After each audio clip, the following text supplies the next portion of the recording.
Les rangées de vignes s'étendaient jusqu'à se perdre à l'horizon. Au milieu de ces champs travaillait un jeune homme.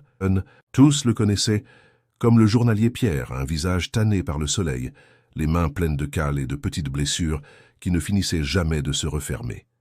Il vivait parmi beaucoup d'autres journaliers, tous entassés dans des chambres étroites, avec des lits de camp et des couvertures qui protégeaient à peine du froid de l'aube. Ils étaient des dizaines, peut-être des centaines, et tous travaillaient sous les mêmes ordres, récolter du raisin pour le patron du bois. Chaque jour était identique. Le journalier Pierre se réveillait au son des bottes frappant le plancher de bois et les voix de ses compagnons à moitié endormis, à moitié résignés. Il prenait son café avec du pain rassis, mettait son chapeau de paille usé, accrochait le sécateur à sa ceinture et sortait travailler dans le vignoble avec ses compagnons. Au champ, l'attendait la voix la plus dure de toutes. « Plus vite, Pierre !» criait le patron du bois du haut de son cheval, avec un fouet à la main qui claquait parfois juste pour effrayer. Le raisin n'attend pas. Le journalier baissait la tête. Oui, monsieur, il ne levait jamais les yeux. Il savait que s'il répondait plus qu'il ne devait, il pouvait perdre sa place dans l'équipe. Le jeune homme était journalier, il recevait par caisse, et les caisses n'étaient jamais suffisantes. La paie donnait à peine pour les haricots, la farine et parfois un peu de viande séchée ou d'oignons. Le soir fatigué, il se couchait sur le lit de camp étroit. Il écoutait la respiration lourde de ses compagnons, tous épuisés, tous identiques, tous résignés à vivre et mourir dans les vignes du patron. Mais tandis qu'il récoltait pour les autres, tandis qu'il portait des caisses qui n'étaient pas les siennes, le jeune homme rêvait. Il rêvait de récolter pour lui-même. Il rêvait d'un bout de terre, même petit, où il pourrait planter des vignes avec ses mains et dire « Ceci est mon vignoble ». Il lui pesait toujours de dépendre du patron. Ce rêve le maintenait vivant, bien qu'il le fasse aussi souffrir. Parfois, en tombant épuisé, il pensait à sa mère, Madame Marie. Il se souvenait d'elle dans la cuisine pauvre et agenouillée, priant les yeux fermés. Il se souvenait d'elle, disant « Mon fils, la vie est dure, mais ne la laisse pas te briser. Un jour, si tu insistes, Dieu ouvrira une porte pour toi. » Et le journalier Pierre, avant de dormir, répétait ces paroles comme une prière. Le patron savait. Il voyait dans les yeux du jeune homme cette brillance différente et pour cela, il l'attaquait plus que les autres. « Un vignoble, hein, disait-il à voix haute, s'assurant que tous les journaliers entendent. C'est pour les propriétaires, pas pour les journaliers. » Les compagnons riaient, certains par peur, d'autres par moquerie. Un murmura au jeune homme d'un ton de compassion. « Ne rêve pas tant. Celui qui rêve au champ trébuche sur les pierres. » Le journalier Pierre baissait la tête et d'une voix à peine audible répondait. Un jour, le patron, imitant son ton, lâchait un rire cruel. Un jour, « Ha! Un jour tu vas te fatiguer, garçon. Et quand cela arrivera, je serai le premier à dire « Je t'avais prévenu ». Chaque parole était un coup.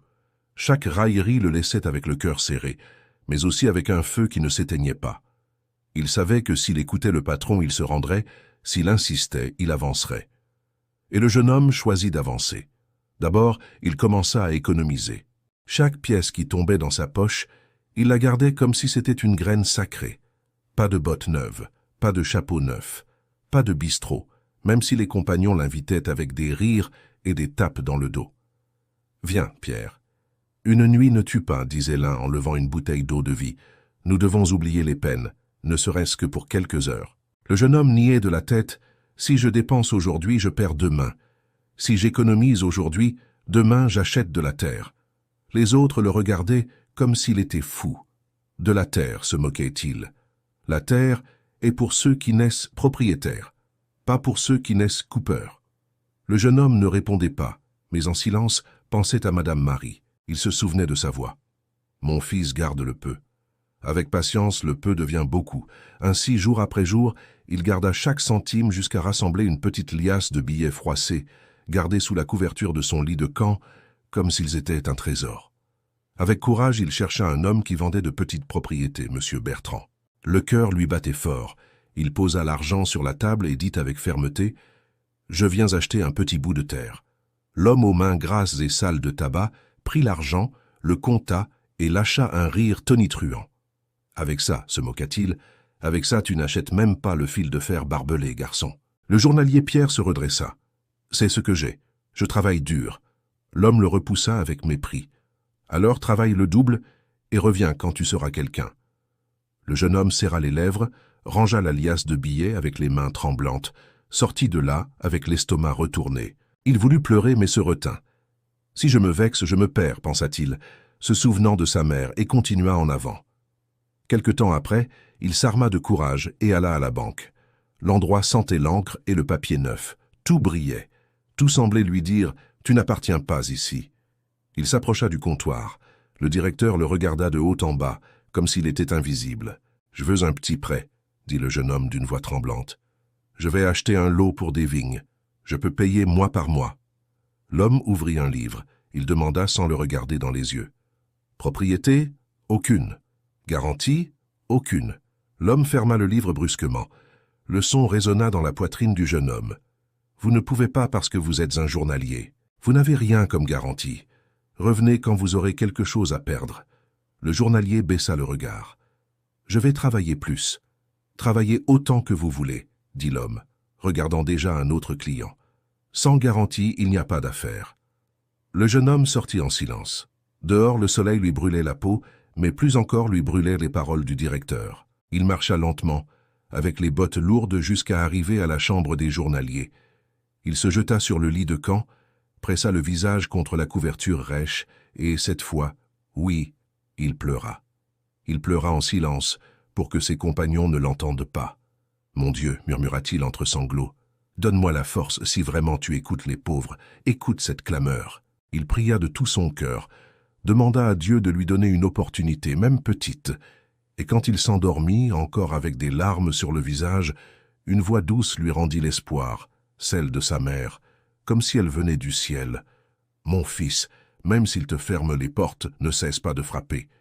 L'une s'ouvrira. » Le journalier Pierre se réveilla avec cette phrase gravée dans la poitrine. Il savait que ce n'était pas la fin. Des mois plus tard, le journalier Pierre prit un risque. Avec le peu d'argent qu'il avait réussi à rassembler, il loua un lot de terre morte. Un vieux du village, M. Henri, la lui offrit presque en cadeau.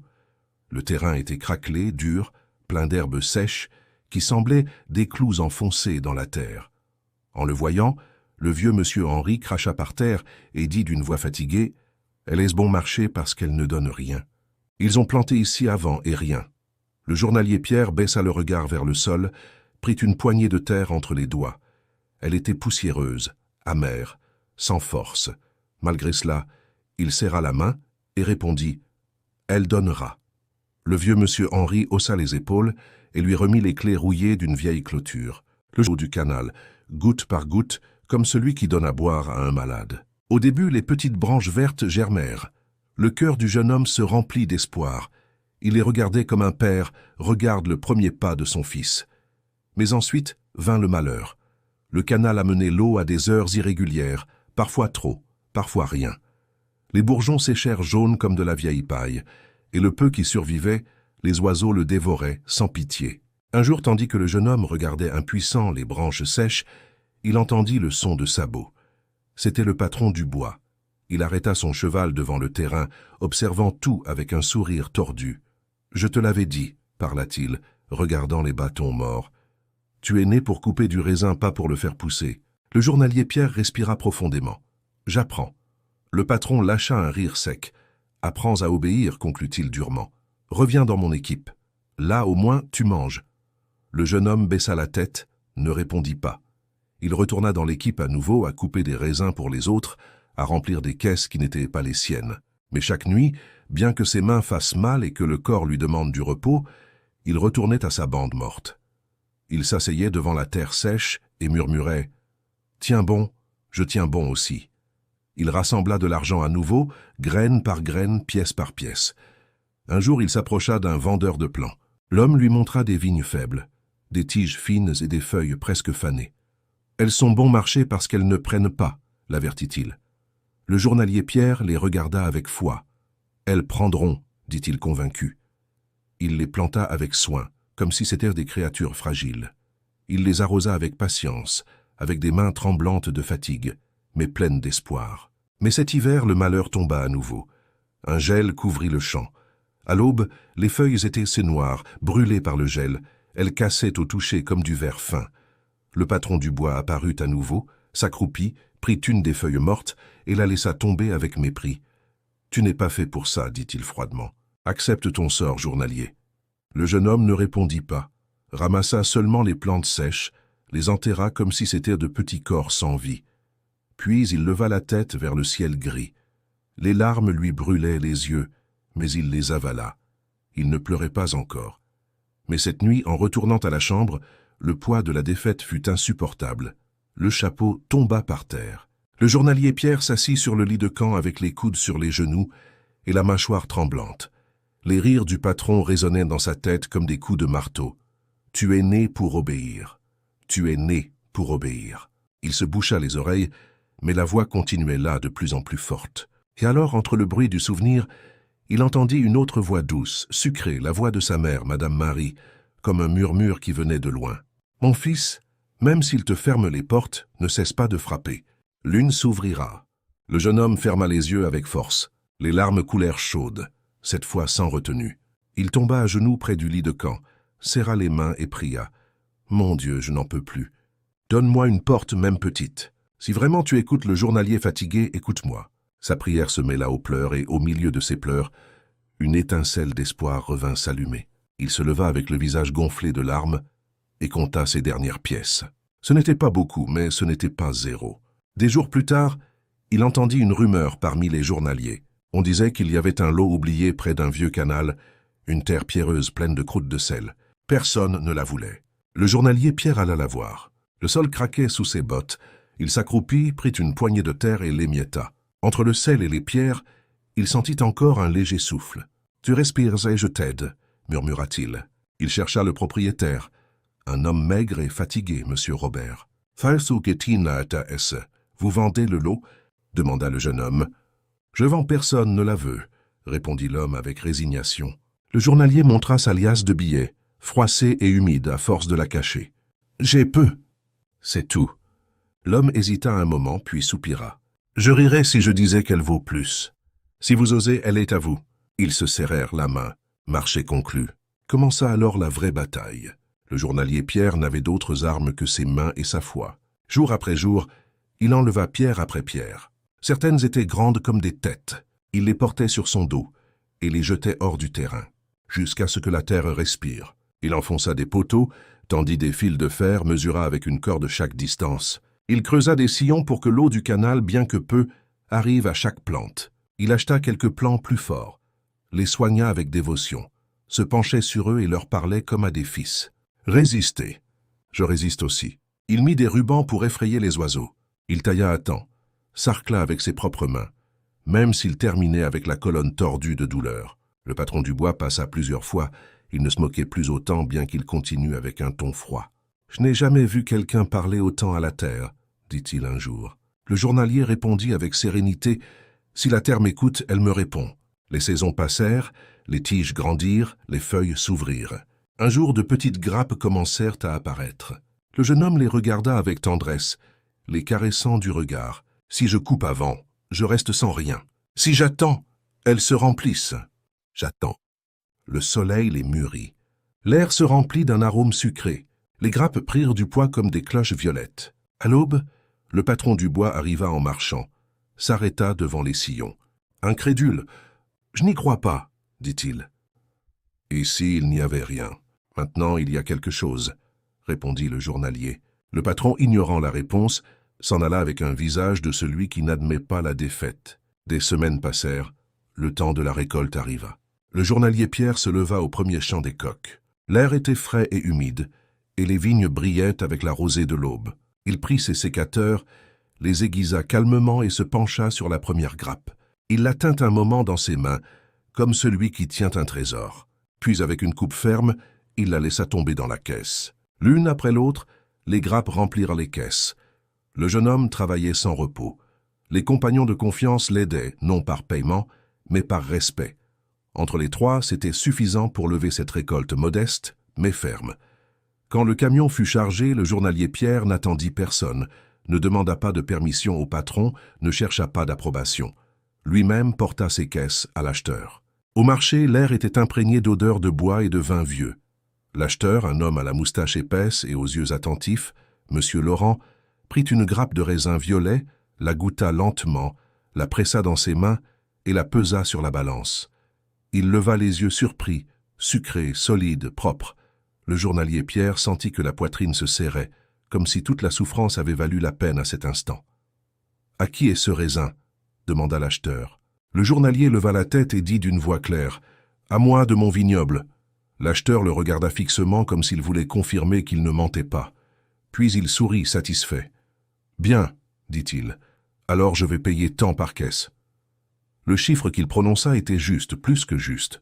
Le journalier ferma les yeux un instant et murmura pour lui-même « Merci, mon Dieu !» Quelques jours passèrent. L'acheteur, M. Laurent, homme de parole, mentionna le patron Dubois dans une autre négociation. « Aujourd'hui, vous m'apportez vos raisins, mais je dois dire qu'hier, j'ai reçu des fruits d'un de vos journaliers. Un jeune homme a apporté du raisin ferme, sucré comme rarement j'en ai vu. » Le patron Dubois fronça les sourcils surpris. « Un journalier ?»« Oui, » répondit l'acheteur avec tranquillité. « Un jeune homme qui a dit que le vignoble est à lui et je le crois parce que le raisin ne ment pas. » Le patron garda le silence. Par en dedans, il brûlait. Il avait passé des mois à se moquer, disant que ce jeune homme était condamné à l'échec. Et maintenant, c'était un autre homme, un acheteur juste, qui lui disait que ce journalier qu'il méprisait avait réussi l'impossible. Un après-midi, quand le soleil tombait et les ombres allongèrent les sillons, le patron Dubois apparut sur le terrain du journalier Pierre. Il ne venait pas à cheval. Il marchait lentement, les mains dans le dos. Le journalier le vit arriver, mais ne se leva pas. Il continuait à travailler, nettoyant les mauvaises herbes de la terre. Le patron s'arrêta devant lui. Pendant un moment, il ne dit rien. Puis il baissa les yeux et parla d'une voix sèche, mais sans moquerie. « Bon travail. » Le jeune homme le regarda sans s'arrêter. « Merci. » Le patron serra la mâchoire. « J'ai honte. Je me suis moqué de vous, mais je vois que vous faites très bien votre travail. » Il tendit la main. Le journalier hésita un instant, puis la serra fermement. Il n'y eut plus de paroles. Il n'y eut pas d'excuses longues, ni d'applaudissements. Juste ce geste bref, chargé de respect. À la tombée de la nuit, le journalier Pierre s'assit au bord de son vignoble. L'air était rempli de l'arôme sucré des raisins mûrs. Il regarda le canal presque sec à la fin du jour et pensa « Si j'avais abandonné, rien de cela n'existerait. » Il se souvint de la voix de Madame Marie-Claire dans sa mémoire. « Mon fils, même s'il te ferme les portes, ne cesse pas de frapper. » Il sourit parce que la vérité était simple, impossible à oublier. Parfois, la vie ressemble à cette terre sèche et dure, où rien ne semble pousser. Beaucoup abandonnent convaincus que leur destin est déjà écrit. Mais la vérité est que le succès n'arrive pas à celui qui se plaint, ni à celui qui attend des miracles sans effort. Il arrive à celui qui insiste, à celui qui essaie à nouveau, même avec des larmes aux yeux, à celui qui décide de semer l'espoir, là où d'autres ne voient que désert. Parce que la persévérance n'est pas seulement résister, c'est continuer à avancer jusqu'à ce que la vie ouvre la bonne porte. Aujourd'hui, je te demande, combien de fois as-tu cessé de frapper aux portes parce qu'elles semblaient fermées? Souviens-toi de ce que dit l'Écriture, « Demandez, et l'on vous donnera. Cherchez et vous trouverez. Frappez et l'on vous ouvrira. » Matthieu 7,7.